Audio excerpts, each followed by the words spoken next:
On va continuer le jeu de questions-réponses et nous allons prendre une question du public. Mais juste avant de prendre la question du public, alors là, on va dans une rubrique qui s'appelle Actualité 237. D'accord. Il y a eu un gros clash, cette fois-ci dans la vraie vie. MINSEP Fecafoot, qui a littéralement divisé le Cameroun. Il y a des Ibou, il y a des Églisiens, il y a Ça n'a des pas divisé le Cameroun. Ça a divisé les gens, les réseaux une sociaux. partie des gens. Voilà, Sur les réseaux sociaux. Sur les réseaux sociaux, il y a eu une division, mais c'est pas le qui, Cameroun, d'une certaine façon, s'est retrouvé un peu dans la vraie vie. Bon, bref, on va dire, ce clash-là, est-ce que Joshua a pris parti pour un camp, MINSEP ou Fecafoot?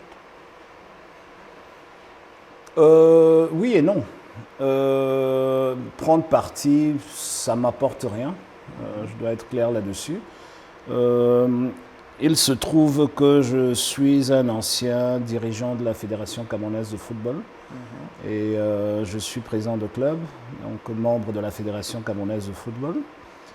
Donc il va de soi que je suis naturellement plus proche de la fédération, que du ministère.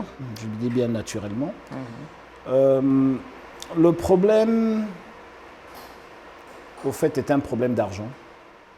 L'argent. Est un problème d'argent, aussi simple que ça. OK.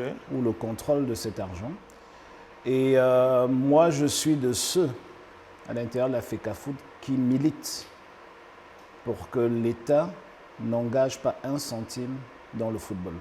Je pense qu'aujourd'hui, dans toutes les grandes nations de football, c'est la fédération, c'est les fédérations, donc c'est des ligues et des fédérations à travers leurs ligues qui financent le mouvement sportif et pas l'inverse.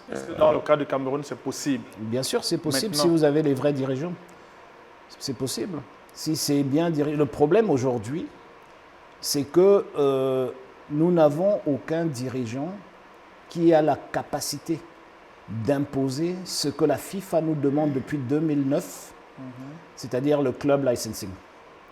Et vous voyez qu'au niveau de la CAF, le club licensing a été mis sur pied, et ce qui fait que souvent, ce n'est pas le champion du Cameroun qui représente le Cameroun, parce que ce club n'a pas la licence CAF.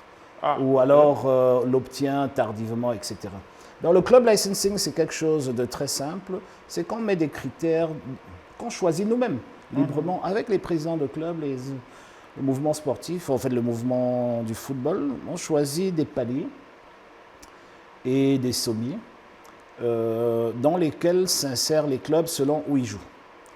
Voyez-vous, et c'est pourquoi est-ce que vous regardez les matchs de la Liga, de la Bundesliga, de la EPL et tout ça? C'est parce qu'il y a déjà parce qu'ils passent à la télé. Ouais, déjà. Non, mais pour passer à la télé, c'est qu'ils, pour arriver au sommet, ils sont passés par le club licensing.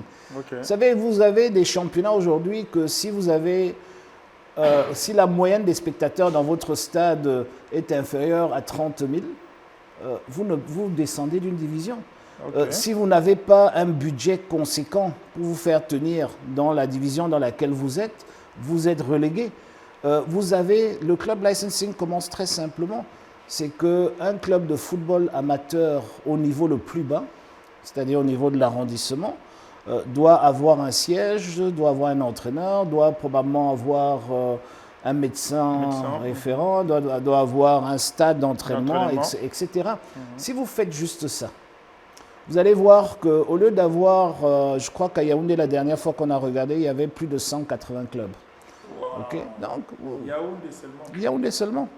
Wow. Donc, si vous faites ça, si vous faites ça, vous allez voir, et on a très peu de licenciés comparé à d'autres pays. Mais si vous faites le club licensing, vous allez voir qu'en fin de compte, peut-être au début, on n'aura que 4 équipes en première division, mais en fin de compte, on aura des grands clubs. Okay? On aura des très grands clubs comme en RD Congo, comme au Maroc, etc., en Tunisie. On aura des grands clubs.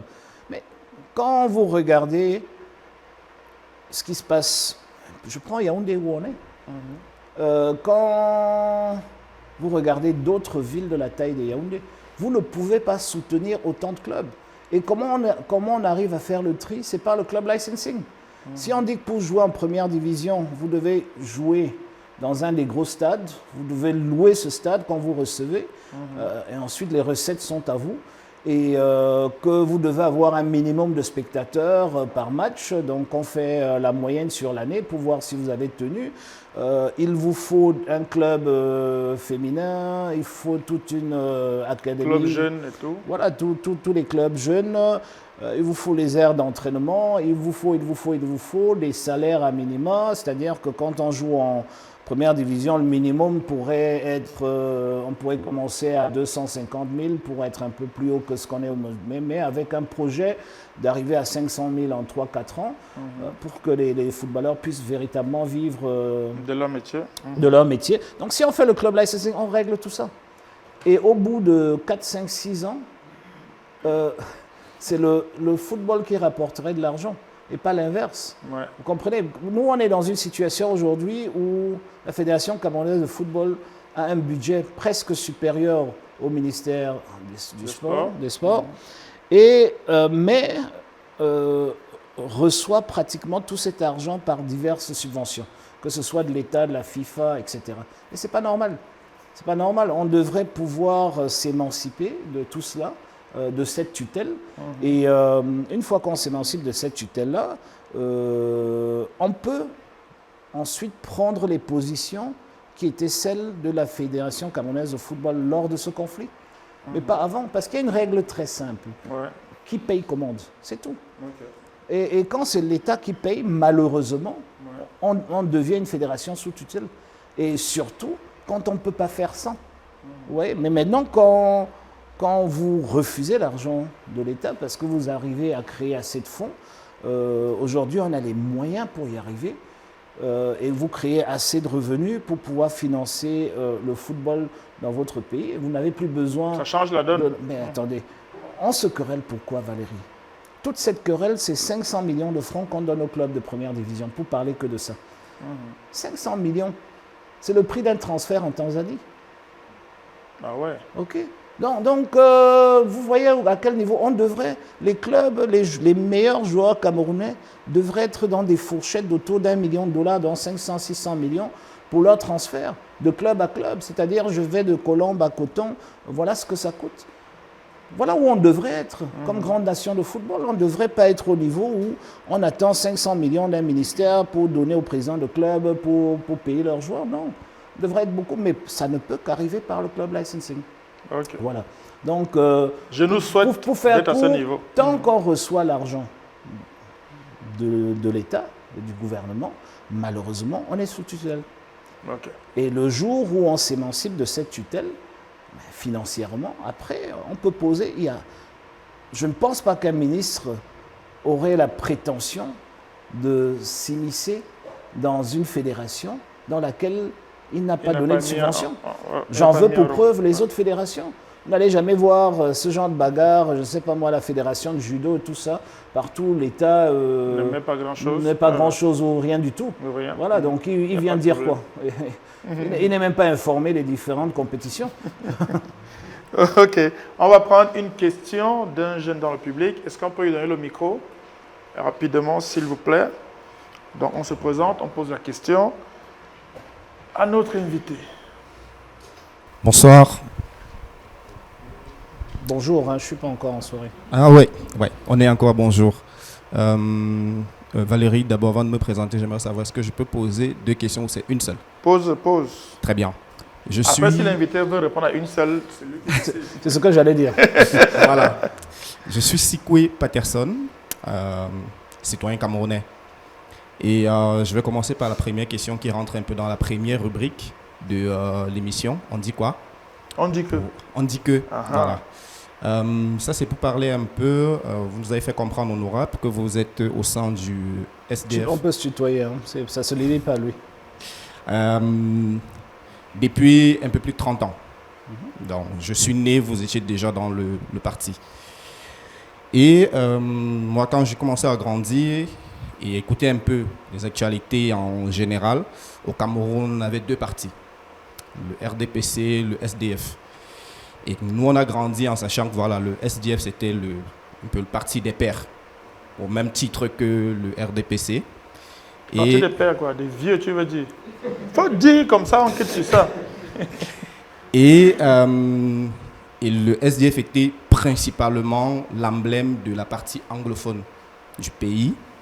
Aujourd'hui que son président naturel est décédé, que vous avez pris les rênes en tant que président du parti, on a l'impression que votre vision, à vous, est très différente de la vision naturelle du parti. Et du coup, vous ne faites pas l'unanimité entre les deux camps. Entre les vieux, qui étaient ceux avant, qui s'intéressaient véritablement à la chose politique, et les jeunes, qui sont nous, aujourd'hui. Et ça, on peut les voir sur les résultats de votre première expérience aux élections présidentielles en 2018. Donc, moi, ma question maintenant, c'est de savoir, est-ce que vous avez suffisamment appris de l'expérience de 2018 pour cette expérience de 2025 que vous vous apprêtez à affronter dans quelques mois? Ça, c'est pour la première question. Et la deuxième? La deuxième, c'est, je vous ai un peu vu dernièrement sur l'affaire Justice pour Orphée. Pour le public, juste un petit rappel, Orphée, c'est une petite fille à Douala qui a été violée, sodomisée et tout. Et elle en est décédée. Elle a 5 ans. Sauf que jusqu'à ce jour, des enquêtes ont été ouvertes, machin, avec pas mal de démarches des parents et tout. Il n'y a pas un brin de solution dans ça. Et c'était en plein cœur de Bonapriso, à Douala. Et la scène des réseaux sociaux a porté le problème, surtout parce qu'il y a une Française qui était en séjour au Cameroun, qui était assassinée, et 2 jours après, il y avait une solution et on avait arrêté les coupables. Maintenant, si pour vous, vous ne pensez pas, honorable, vous êtes un peu prononcé sur... vous avez une discussion avec le parent de Orphée sur cette question-là. Est-ce que vous ne pensez pas que... moi, c'est un constat général que je fais sur les candidats à l'élection, de se dire, OK, au-delà des promesses politiques, je pourrais prendre un cas palpable de la société, connu de tous, je le résous, qui est pour moi en fait le porte-étendard de mon programme politique. Voici un problème concret, j'apporte une solution pour la satisfaction des Camerounais, parce qu'on remarque que Orphée est un cas isolé parmi tant de cas que nous remarquons dernièrement, des kidnappings, des assassinats, le taux de criminalité au Cameroun, je sais pas, on n'a pas les statistiques, mais on vit pratiquement les pires moments. On a l'impression d'être dans une sorte de maquis en ce moment-ci là au Cameroun. Donc vous ne pensez pas, on va parler aussi des cas comme la Sociocam qui est en train de se passer, qui est en phase de résolution, avec une augmentation de 1000 francs sur les salaires. C'est une parenthèse. Mais je me dis, est-ce que pour vous qui êtes là en face de nous, vous ne pensez pas que prendre un cas particulier sur l'ensemble des problèmes que nous avons, de faire de ça votre combat, d'apporter la solution à très court terme, pourrait être le porte-étendard d'un programme politique? Ok. 2 questions. Alors, j'ai tellement suivi la deuxième que je me suis perdu. La première, c'était... Sur votre légitimité. D'accord. Alors, déjà, un parti politique, c'est une association. Et une association a vocation d'être ouverte.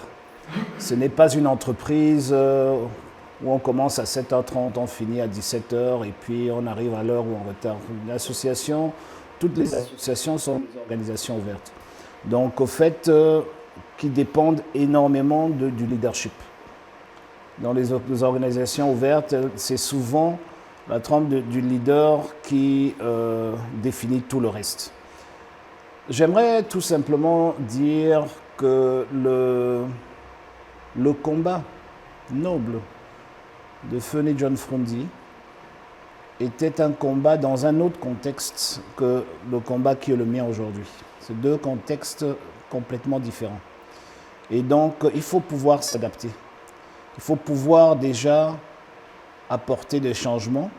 Et tous ceux qui ont été en position de management ou de leadership vont vous dire que le changement, c'est ce qu'il y a de plus compliqué à faire dans une organisation, à mener dans une organisation. Et donc, pendant que vous changez, il y a beaucoup qui ne sont pas d'accord avec vous parce que malheureusement, l'humain, naturellement, adore le statu quo. Et donc, dès que vous sortez du statu quo, vous trouvez des ennemis sur votre chemin. Quel que soit, des fois on apprend, des fois on sort du statu quo et on se rend compte que la réaction est telle que peut-être c'est la mauvaise voie. On retourne vers le statu quo. Mais ce qu'il faut faire quand on est en position de leadership, c'est de toujours avancer. C'est comme le vélo, quand vous arrêtez, vous tombez. Il faut toujours avancer. Okay? Soit en pédalant, soit sans pédaler quand vous descendez la colline, mais il faut toujours avancer. Et c'est exactement le cas de mon organisation, le SDF. Nous avançons. Maintenant, il faut comprendre un deuxième point, c'est que les organisations, les partis politiques, donc, sont difficilement mesurables sur un an ou une élection ou deux. C'est sur la durée. Le SDF a été créé le 26 mai 1990, a été lancé, a été créé quelques années avant, a été lancé le 26 mai 1990 pour apporter la justice sociale et l'égalité de chance à tous les Camerounais. C'est la base. Okay? Non seulement il faut contenir ces valeurs dans tout ce que nous proposons comme changement, mais il faut y arriver. Parce que ça ne sert à rien d'être le plus beau à la télévision et que les Camerounais continuent à souffrir. Le but, je suis président de ce parti parce que j'ai comme mission justement d'arrêter tout ce que tu as énuméré dans ta deuxième question. C'est ça ma mission. Okay? Et ce n'est que quand j'arrive à dérouler les politiques publiques qui vont faire en sorte qu'on arrive vers cette mission-là que j'aurai accompli mon rôle. Okay? Ce n'est que ça. Et nous avons, dans nos statuts, nous avons dit que nous y arriverons à travers les élections, dont l'option militaire n'est pas la nôtre. Okay? Nous sommes des démocrates et nous sommes convaincus. Pour parler de 2018, j'aimerais juste dire, peut-être c'est la jeunesse qui vous fait dire cela, j'aimerais juste dire que 2018, le Cameroun était en pleine crise, au plus fort de la crise qu'on appelle anglophone et que moi j'appelle la crise dans le nord-ouest et le sud-ouest. Ce qui fait que aujourd'hui nous savons que presque 800 000 personnes, et tu l'as très bien dit, là où nous sommes les plus forts, où nous avons nos bases les plus solides, n'ont pas pu voter. Okay? Donc la question c'était, est-ce qu'on ne va pas aux élections et on donne un chèque à blanc à M. Biya ou on y va quand même? Okay? C'était ça la question. Parce qu'il n'y a pas eu d'élection. Le Conseil constitutionnel, l'arrêt du Conseil constitutionnel en 2020, l'a clairement dit qu'il n'y a pas eu d'élection dans le nord-ouest et le sud-ouest et que tous ceux qui ont fait des recours, on a annulé. Donc on a annulé 13 circonscriptions. C'est un arrêt qui est valable encore aujourd'hui. Et l'arrêt dit que la situation sécuritaire ne permet pas de tenir des élections dans le nord-ouest et le sud-ouest. Mais bizarrement, M. Biya a obtenu des voix dans le nord-ouest et le sud-ouest, alors que nous savons très bien, tu le sais très bien, la plupart de ces gens sont ici comme des déplacés internes. Comment ils ont fait pour voter là-bas? Et où est-ce qu'on vote en 2018 et en 2020? Dans les casernes militaires, ce qui est interdit par la loi. Mais on va vous dire qu'il n'y a aucun autre endroit où on peut mettre l'urne parce que c'est la guerre. Et donc, pour le seul endroit où on peut mettre, c'est là où il y a les militaires. Donc, il faut que les gens aillent voter là-bas. Vous savez, tu as la chance que tu n'as jamais vécu, je suppose, dans un contexte de guerre.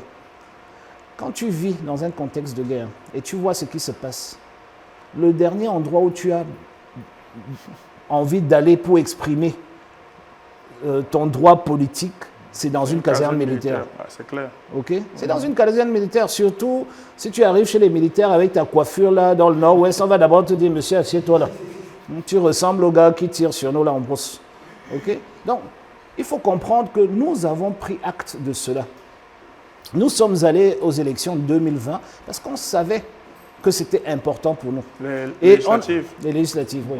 On savait que c'était important pour nous. Malheureusement, nous avons perdu plein de mairies et plein de sièges à l'Assemblée, pas parce que les gens ont voté contre nous, mais parce que nos électeurs n'étaient pas là et n'ont pas pu voter. C'est aussi simple que ça. Et donc, ce qu'on a fait depuis 2020 jusqu'en 2020, fin 2024, c'est d'aller les chercher où ils sont, pour leur rappeler leurs droits. Et c'est pour cela que je profite de ta tribune encore pour le dire, que si vous êtes inscrit, si vous étiez inscrit quelque part et vous vous trouvez dans un autre lieu, si vous étiez inscrit à Bafoussam et qu'aujourd'hui vous vous trouvez à Yaoundé, tout ce que vous avez à faire, c'est d'aller à Elekam, dans le lieu où vous voulez voter, pour leur dire de changer votre bureau de vote. Ça prend 1 minute et c'est fait. Et vous pourrez voter. Et il faut le faire avant qu'on ferme le registre électoral. Donc il faut le faire demain matin. Okay. Donc nous avons appris ces leçons-là. Donc nous n'étions pas... Vous savez, quand aujourd'hui des partis de l'extrême droite par exemple, chantent à la victoire en se disant que le SDF n'est plus rien, alors que nous sommes conscients que nous traversons une très très mauvaise épopée de la vie de notre parti, parce que malheureusement il y a une guerre que nous n'avons pas voulu. Nous sommes victimes d'une guerre que ceux qui sont à Itoudi et ceux qui sont dans les forêts ont voulu et qu'ils entretiennent. Et malheureusement les premières victimes c'est nous. Et j'en veux pour preuve, je pense qu'il n'y a aucun parti politique qui a payé le prix plus fort que nous dans cette guerre-là. Moi qui vous parle, j'ai eu des propriétés brûlées, détruites, saccagées. Le chairman John Frundi, paix à son âme, c'est ce qui l'a tué, parce qu'il a été enlevé à 2 reprises. Il n'a pas pu survivre au 2e enlèvement. Et c'est de là que sa santé s'est dégradée jusqu'à sa mort. Sa maison a été brûlée, sa résidence a été pilonnée. Voilà, tout le monde. Nous avons eu des maires qui ont été kidnappés. Qu'est-ce qu'on n'a pas eu? On a eu des morts. On a même notre sénateur qui a été égorgé en pleine station d'essence à Bamenda. Donc, on a payé le prix lourd. Ok? Et donc, nous savons, personne ne connaît ces régions politiques, ne connaît ces régions mieux que nous. Okay? Donc nous savons ce que nous faisons et nous avançons. C'est une mauvaise période dans la vie de notre parti, mais nous sommes confiants que ceux qui comprennent le message de l'égalité de chance, le message de la justice sociale, du fédéralisme, du parlementarisme, et qui croient que le pouvoir doit revenir au peuple, ces gens-là, on ne peut pas, c'est une idée, on ne tue pas une idée, ils sont là. Il faut juste qu'ils aillent s'exprimer. Et c'est ça le travail que nous faisons aujourd'hui. Donc, je voulais juste clarifier ça par rapport à 2018-2020. Maintenant, sur la deuxième question. Justice pour Orphée, j'aimerais dire que ça s'est passé dans ma circonscription. Et j'ai mis beaucoup de temps à réagir. J'ai eu la chance de travailler avec quelqu'un qui connaît bien le cas, et qui d'ailleurs est dans la salle aujourd'hui, et qui a pu faire en sorte que je puisse rencontrer les parents. Et pour mieux comprendre où ils sont, et mieux comprendre quelles sont leurs attentes. Vous savez, la politique spectacle, c'est la chose la plus ignoble que vous pouvez souhaiter pour un pays. Quand quelqu'un est en position politique, et il résout des problèmes pour se faire voir, plutôt que de résoudre les problèmes pour que les populations aient moins de problèmes, vous avez déjà un problème. Et moi, je suis de ceux-là. Et je n'irai jamais me vanter que j'ai trouvé telle ou telle solution. J'ai plusieurs cas que je pourrais mettre sur la table, des cas concrets auxquels j'ai pu trouver des solutions. Mais je serai le dernier à le mettre en avant. Je ne vendrai jamais mon image à travers le désespoir de quelqu'un d'autre. Okay? Toi-même, Patterson, c'est ça? C'est ça. Si demain, Valérie me dit, mais le jeune Patterson qui était là est à l'hôpital, pour quelque raison que ce soit, tu ne veux pas venir lui rendre, oui, j'ai 10 minutes, allons-y rapidement, on te rend visite. Si je viens là, et je te remets un petit quelque chose, un paquet de médicaments avec les caméras. Ouais. Est-ce que tu seras content?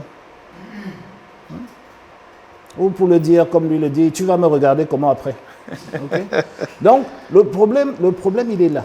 C'est que c'est bien beau de le penser. C'est bien beau de croire que c'est ce qu'on devrait faire.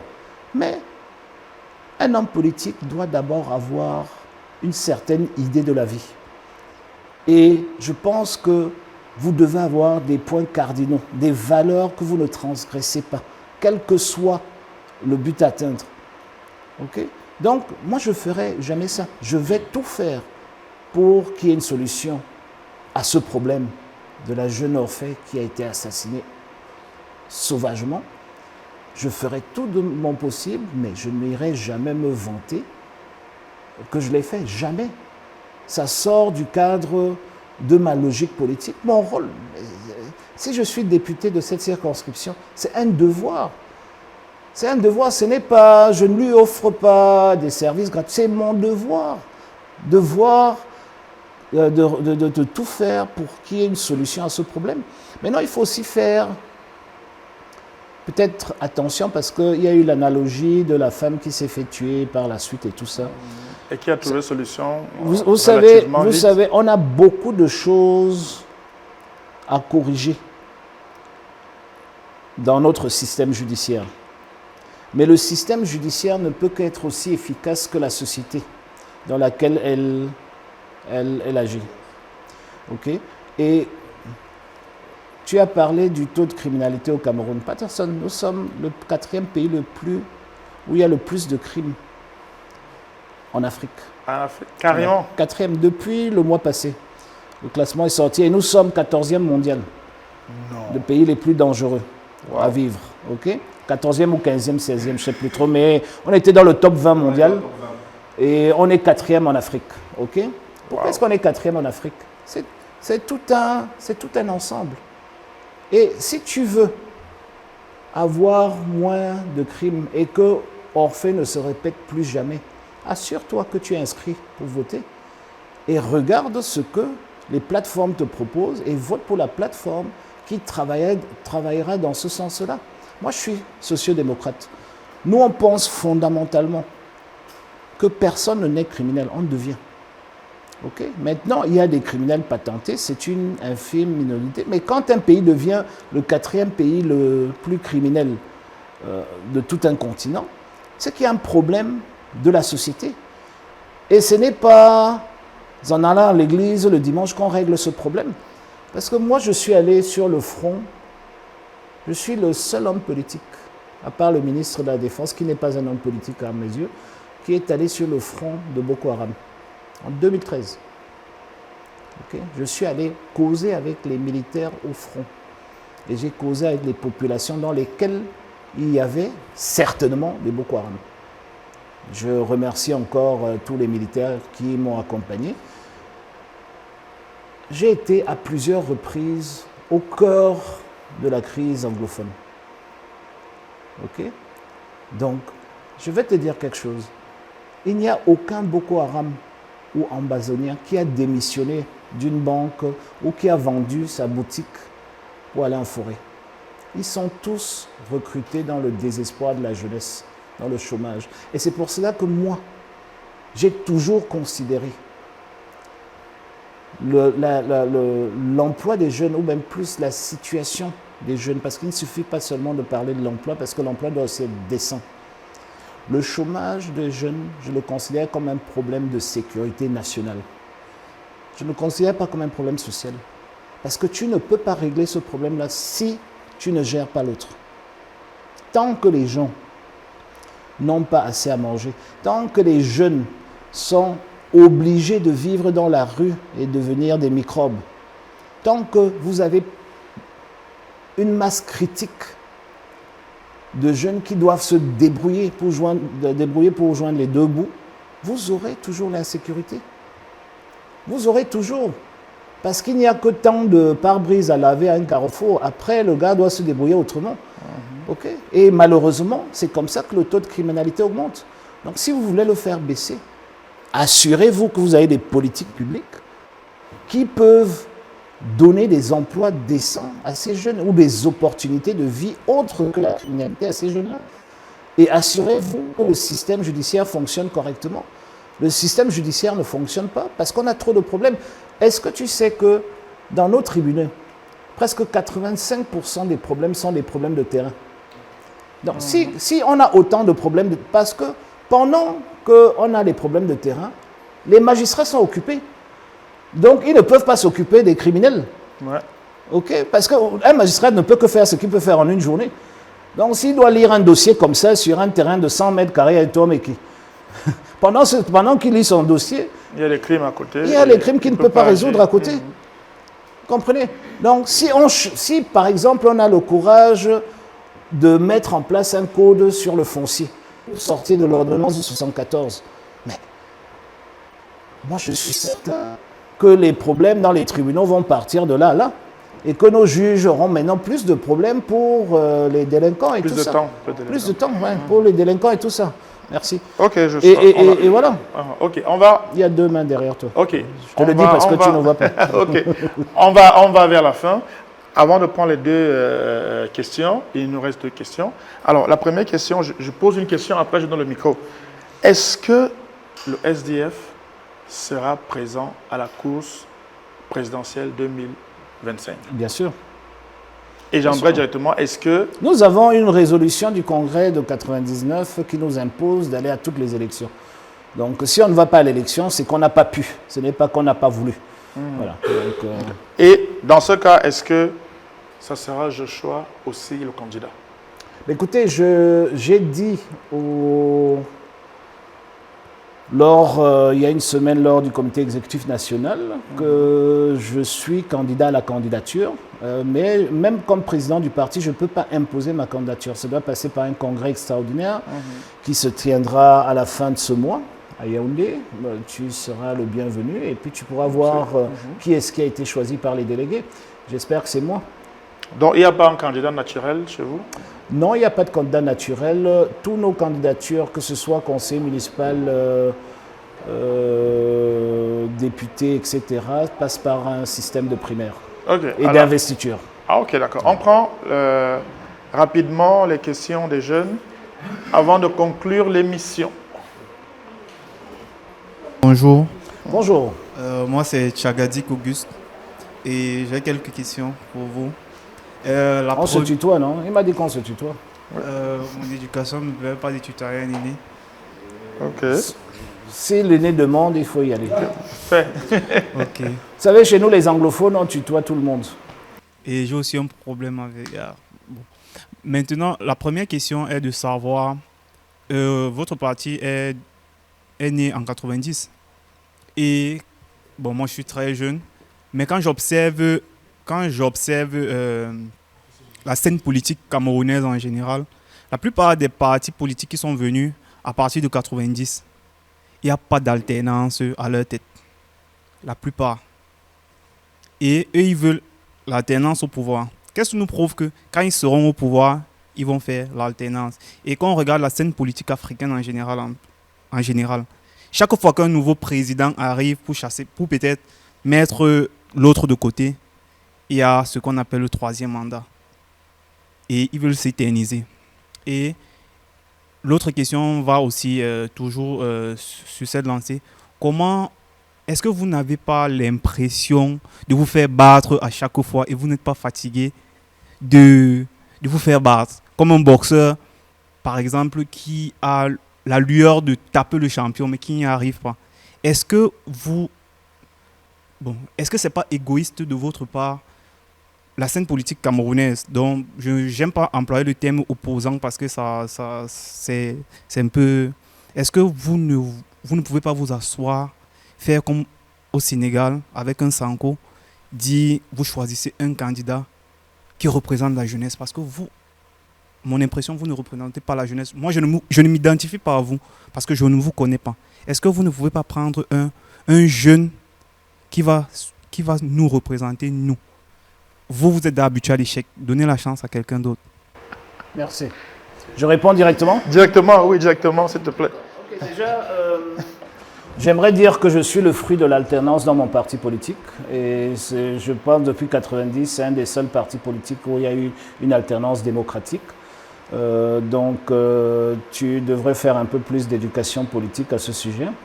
Donc, et j'ai alterné du niveau le plus bas au niveau le plus haut, année après année, élection après élection. Ça, c'est la première des choses. Deuxièmement, j'aimerais... Vous savez, il y a beaucoup de fiction ou de fables dans les bulles, les réseaux sociaux. Et comme je le dis, les réseaux sociaux peuvent aider la politique, mais les réseaux sociaux ne sont pas la politique. Au Sénégal, il y avait 50 quelques candidats. Par la suite, il y a eu, je crois, le jour de l'élection, il y avait 14. Il n'y a jamais eu, comment dirais-je... Un seul candidat à l'opposition. Il n'y a jamais eu un seul candidat. Okay? Donc c'est une fable. Okay? Même en 92, quand le SDF a gagné les présidentielles, on était soutenu par beaucoup d'autres partis politiques, mais il y a eu plein de candidats. Damjo a été candidat, etc. Okay? Donc il faut comprendre cela. Et comme je l'ai dit avec une autre question qui est passée, la vie politique n'est pas à un tour, pour le dire facilement. C'est-à-dire que la vie politique, vous ne pouvez pas la mesurer sur une élection ou deux. C'est sur la durée. Et parce que c'est sur la durée qu'un parti politique peut amener la transformation qu'il veut. Ce qui se passe aujourd'hui, c'est que vous avez des conservateurs, okay, qui font tout pour conserver le pouvoir. Or, ils savent très bien qu'ils ont échoué. Ils voient qu'on coupe le courant chez eux, on coupe l'eau chez eux, ils n'ont pas de route pour aller chez eux, etc. C'est pour ça qu'ils sont tous obligés d'acheter des 4x4. Okay? Mais ils savent qu'ils ont échoué, mais ils veulent à tout prix conserver le pouvoir. Après, vous avez des gens qui proposent des alternatives. Okay? C'est ces alternatives qui s'opposent à ceux qui sont au pouvoir, qu'on appelle des opposants, des partis politiques d'opposition, qui ont tous envie d'arriver au pouvoir pour dérouler leur projet politique. Et j'aimerais te dire, Auguste, la pire des choses, c'est de suivre un messie. Okay? Il faut suivre ce que la personne représente, pas ce que la personne est. Okay? Vous pouvez avoir... Hitler était jeune quand il a gagné l'élection. Hein? Okay? Hitler était jeune quand il a gagné l'élection. Mais pour une élection en Allemagne, des milliers de Camerounais sont morts. Okay? Donc, ça ne veut absolument rien dire. Mesurer ce que Faye apporte au Sénégal à la fin de son mandat, pas le jour de l'élection. Gagner une élection, c'est la plus petite étape démocratique. La vraie étape démocratique, c'est ce que vous apportez à votre peuple. C'est les changements que vous apportez et que vous faites. Okay? Et je vous dis, je le dis pas aujourd'hui, il faut des gens capables de porter un pays, en fait, de sauver un pays qui est noyé, qui s'est noyé. Voilà ce qu'il faut au Cameroun. Il faut des gens capables qui ont la conviction de pouvoir le faire, qui ont la volonté de le faire et qui, comment dirais-je, savent où aller et qui ont une certaine expérience de la place politique. Parce que si vous voulez sauver un pays, vous ne devez pas découvrir les acteurs du Cameroun le jour où vous êtes élu. Vous devez les connaître bien. En plus, vous devez savoir que quand je vais à Mouloundou, j'appelle tel pour régler tel problème. Quand je vais à Kousséri, c'est avec tel que je peux régler tel problème. Vous n'allez pas les trouver dans votre parti. Vous devez être dans la place. OK? Donc, c'est pour cela que vous ne pouvez que mesurer ce que les uns et les autres font à la fin, et même des fois bien après. C'est pour ça que je dis, j'ai pris l'exemple de Kadhafi. Vous pouvez dire tout ce que vous voulez de Kadhafi, mais la fin de son règne est une guerre qui n'est pas encore finie. Donc si tu construis tout pour tout détruire après par une guerre, c'est que tu n'as pas réussi. Parce qu'on retient, les gens se souviennent du train qui n'était pas à l'heure. Ils ne se souviennent pas des 1000 fois où le train était à l'heure. Donc c'est très important de comprendre qu'on juge le parcours politique de quelqu'un avec ce qu'il a apporté, sur la durée, et pas sur des moments flash. Okay? Au Sénégal, Faye a eu une superbe élection parce que tout s'y prêtait. Et au fait, moi je le dis, c'est pas Faye qui a gagné l'élection, c'est Macky Sall qui a perdu. C'est ça qui s'est passé. C'est-à-dire que les Sénégalais avaient marre de Macky Sall et ils ont regardé... Un vote sanction, comme on dit. Un vote sanction. Et Faye était celui qui est venu le premier après tous les autres. Mais maintenant, il faut voir ce qu'il a fait depuis. moi, je suis un peu distant, je ne suis pas allé depuis qu'il a gagné. C'est quelqu'un avec qui je suis en contact, dont je ne mal parlerai jamais de lui. Mais je te mets au défi de me dire une chose qu'il a faite qui change la vie des Camerounais, qui change la vie des Sénégalais. Et c'est là où on voit. Si aujourd'hui, quel est le but de ce que je fais, Auguste? Le but de ce que je fais est très simple. C'est que si je dirige ce pays, il faut qu'à la fin de mon mandat, ta poche soit plus gonflée qu'au début. Okay? Si tu gagnes mieux ta vie, si tu te soignes mieux, si tu vis mieux, si tu peux donner un meilleur avenir à tes enfants, c'est que tu aurais fait le bon choix au moment où tu as voté pour ces changements-là. Si tu vas voter pour celui qui est beau, ou celui qui est jeune, ou celui qui est vieux, c'est que tu t'es trompé. Va voter pour toi-même, pour la personne qui apportera les changements, qui au moins a la volonté au moment de l'élection d'apporter les changements que te mettent en position de te dire que si ces changements sont apportés, ma vie va changer. C'est tout. C'est ça la politique. On va prendre la dernière question et après on va vers la fin. On va vers la fin. Okay, Très bien. Bonjour. Moi, je me nomme Gédéon. Gédéon. Exactement. Ok. Ma question est dans tout autre domaine, parlant de l'environnement. Alors, je vais prendre un cas particulier, le cas de Yaoundé, qui est la ville politique.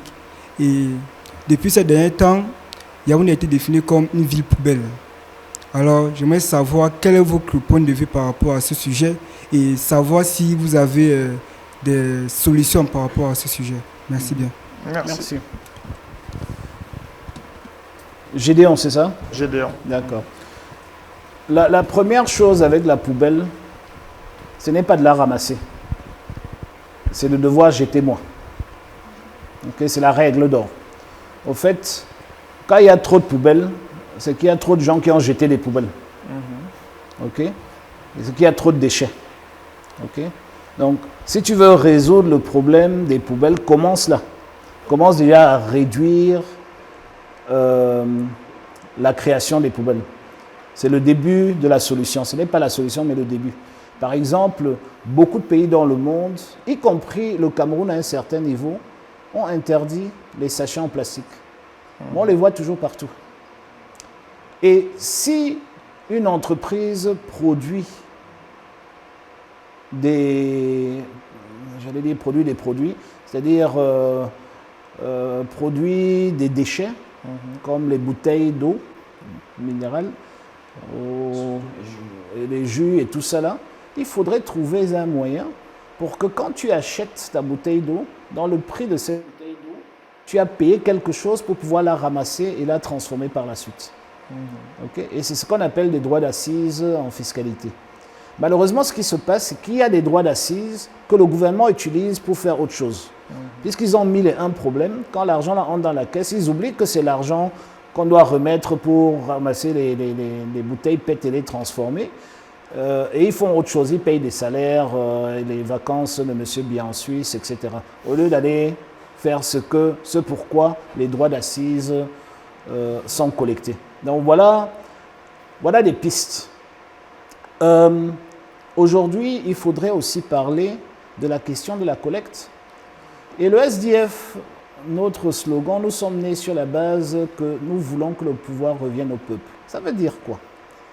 Ça veut dire, et je profite pour extrapoler un tout petit peu, pour dire que quand on dit qu'on veut que le pouvoir aille au peuple, c'est qu'on parle essentiellement de fédéralisme. C'est-à-dire que les prises de décision doivent être à la base. Aujourd'hui, un des problèmes avec la collecte, c'est que c'est fait par un ministère de la ville qui marche sur les pieds des maires. Okay? On ne sait pas qui est responsable, qui n'est pas. Quand c'est sale, on dit que c'est le ministre de la ville. Quand c'est propre, elle vient dire que c'est elle qui a nettoyé. Okay? Non, il faut que tout le fédéralisme, c'est un système hyper efficace. D'ailleurs, j'en veux pour preuve, les pays les mieux lotis du monde ont des systèmes fédéraux. On peut maintenant décider comment on veut le faire. Mais qu'est-ce que veut dire le fédéralisme? Ce n'est pas la géographie. Des fois, quand j'en parle, on me dit, oui, vous voulez, comme tu viens de là où il y a le pétrole. Non, non, non. Non, ce n'est pas la géographie, c'est l'argent. C'est-à-dire que c'est un système dans lequel tout est fait au niveau de la commune. Nous, on pense que le système doit être en 3 tiers. Donc, tout est fait au niveau de la commune. Uniquement ce que la commune ne peut pas faire serait fait par la région, et uniquement ce que la région ne peut pas faire est fait par Yaoundé. L'État central. OK? Voilà. C'est ça le fédéralisme. Et donc, quand Yaoundé s'occupe des poubelles, il y a un problème. Le problème commence là. Le problème commence là. La personne, le maire de Yaoundé premier, qui devrait s'occuper des poubelles de Yaoundé premier, il n'est pas au courant de ce qui se passe. Il ne sait pas si la société Isakam a été payée. Il ne sait même pas, quand on fait même l'appel d'offres pour donner à Isakam, il n'est même pas dans la salle. OK? Il ne sait même pas d'où on prend l'argent pour aller ramasser les poubelles là. OK? Et donc, quand tu vas voter pour ton maire, c'est ça le drame. Tu ne peux pas voter sur ce bilan-là. Tu votes sur le fait qu'il danse bien quand il fait les mariages. Au lieu de voter sur... En Europe, quand on vote pour un maire, on vote parce qu'on te donne un nouveau mandat, parce que la ville est propre. Et il n'y a pas de crime, etc. Mais puisque tout cela est en dehors de leur sphère de compétences, on ne peut même pas les sanctionner pour ça. Ouais. Parce que quand vous dites au maire que c'est lui qui a la responsabilité de la ville propre, et que les citoyens mesurent sa capacité de gouverner par la propreté de la ville, ok? Mais c'est très simple. Au bout de 5 ans, Gédéon, tu dis que mon Yaoundé n'est pas propre, tu sanctionnes le maire, tu prends un autre qui vient dire qu'il va le faire mieux. Okay. C'est comme ça que ça fonctionne. Aussi simple. Aussi simple que ça. Donc, on complique, excuse-moi juste finir, on complique souvent des choses parce qu'on veut trouver les solutions sur ce qu'on voit. Et je reviens là où j'étais au départ, l'immatériel est très souvent plus important que le matériel qu'on voit. On voit les poubelles, mais le problème des poubelles, c'est parce que Paul Biya veut tout gérer lui-même. Il garde tout autour de lui. Dès qu'il y a l'argent, ça doit venir de lui. Donc tout est ici à Yaoundé. Et nous disons que toutes ces choses-là, l'assainissement urbain ou rural, l'hygiène et la salubrité, tout ça doit être au niveau de la commune. Si la commune gère mal, on dégage. On sanctionne. Au bout de 5 ans, on sanctionne, on met quelqu'un qui peut travailler. Et quand on voit le parti ou les personnes qui travaillent bien, on les garde. C'est tout. C'est tout. Et vous savez, même quand vous vous opposez dans ce genre de système, quand vous trouvez quelqu'un qui travaille bien, vous savez que non. Là, vraiment, Gédéon, tu veux être maire, je dis n'importe quoi en Balmayo, oublie. Parce que le gars qui est là, il travaille tellement bien que tu ne pourras jamais gagner l'élection. OK? C'est comme ça que ça fonctionne en démocratie. Et c'est ce que nous souhaitons. C'est pour ça que nous voulons être au pouvoir pour le proposer aux Camerounais. C'est ça notre proposition de base. Pouvoir au peuple. Que toi, tu aies tout ce pouvoir-là pour décider de ce qui se passe autour de toi. OK. Alors, Joshua, on va arrêter les questions parce qu'il faut qu'on conclue l'émission. C'est la dernière rubrique qui est très rapide. C'est un exercice un peu de rapidité. Ça s'appelle un nom, une image, un commentaire. Un commentaire bref. Donc, je vous donne un nom et puis au montage, il y aura une image. Mais le nom, vous connaissez l'image qui va avec. Donc, si tu es prêt, on y va. Paul Biya. Président depuis bien trop longtemps. Et ça se voit. OK. Samuel Eto'o. Footballeur fabuleux. Fabuleux. Malheureusement, un pays se doit de protéger ses légendes. Et malheureusement, avec lui, et d'ailleurs avec beaucoup de plus, surtout les artistes aussi, on voit très bien que le pays ne joue pas bien ce rôle-là. Ouais. Et je ne veux pas créer de polémique là-dessus. Bien sûr. Je prendrai l'exemple de Diego Armando Maradona. C'était une immense légende. Tous les Argentins savaient tous ses travers, qu'il était dans la drogue, mais ils lui ont donné l'équipe nationale pour l'aider à sortir. Tout le monde savait que ce n'était pas lui le coach, mais c'était Maradona. Et il savait que le monde entier tremblait devant lui, et ils l'ont protégé jusqu'au bout. Jean-Michel Ninche. Député, ancien camarade de parti, qui a décidé d'aller à l'encontre de la majorité dans mon parti et qui s'est retrouvé à la porte. OK. Avant-dernière image, avant-dernier nom, Lady Ponce. Une très grande personne, un très grand artiste que j'aime beaucoup, qui a un talent immense et qui, à mon humble avis, peut encore beaucoup apporter à ce pays. Et enfin, Paul Atanganji. Il est ministre de l'administration territoriale, donc il en fait un peu trop pour son ministère. Okay. Mais voilà, vous savez, vous composez avec des gens, chacun a sa personnalité. Il est en train de transformer ces derniers temps le ministère de l'administration territoriale en quartier général du RDPC. Si j'étais à la place du secrétaire général du RDPC, je ne serais pas très content, mais ça ne me concerne pas. Moi, ça m'amuse de voir mes adversaires politiques s'autodétruire entre eux.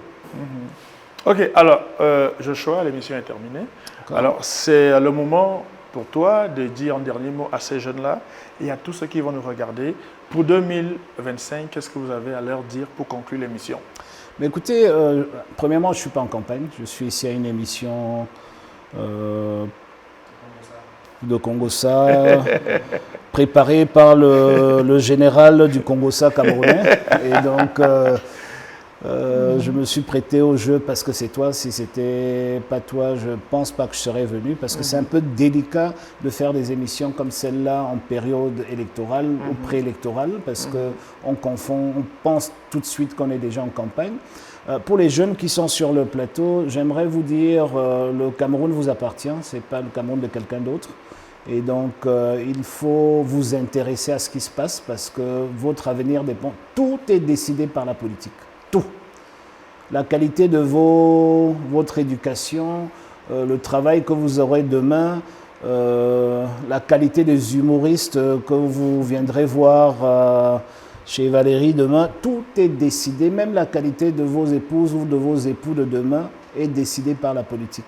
Donc quand vous avez des gens qui gèrent politiquement un pays, qui sont médiocres, tout le reste qu'on a dans la vie est médiocre aussi. C'est aussi simple que ça.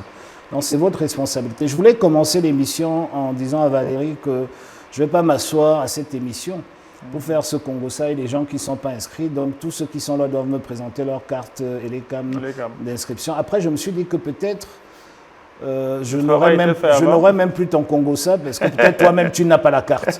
Donc c'est pour ça que... Depuis 2004, exactement, je vote. Systématiquement, oui. Toutes les élections. C'est bien. Jusqu'en 2004, il n'y avait pas la carte Télécam encore, mais c'est pas grave. Non, j'ai dit je vote, c'est pour dire non, que... j'ai compris, c'était juste pour te titiller. Et c'est pour dire que c'est très important. Allez vous inscrire, participer au vote, protéger le vote. C'est votre avenir qui en dépend. Si on est jeune, on a 10 fois plus de raisons d'aller voter que si on a un certain âge. Parce que les décisions politiques qui sont prises aujourd'hui vont vous influencer pendant toute votre vie. Toute votre vie. Merci beaucoup Joshua, merci d'avoir participé à Congossa TV présidentielle 2025. Peut-être que quand il y aura la campagne officielle, peut-être qu'on aura l'occasion de te revoir. Inch'Allah, si tu es candidat. Ce qui est certain, c'est que si je suis candidat, si je suis choisi par mon parti, je suis candidat, j'irai pour gagner. Et quand je vais gagner, on va aussi faire... Je ne vais pas seulement venir chez toi avec d'autres présidents pour rehausser un peu l'image du stand-up camerounais. Super. Mais tu seras aussi invité de l'autre côté parce que même un président a besoin de rire de temps en temps. Ah, heureusement. Merci beaucoup. Je vais te remercier, Joshua. Ah, okay. Merci beaucoup. Merci beaucoup. Et beaucoup de courage pour ce que tu fais. Et je te souhaite plein de succès avec ton Congossa. Excellent. Allez, à la prochaine sur Congossa TV présidentielle. On est ensemble. Allez,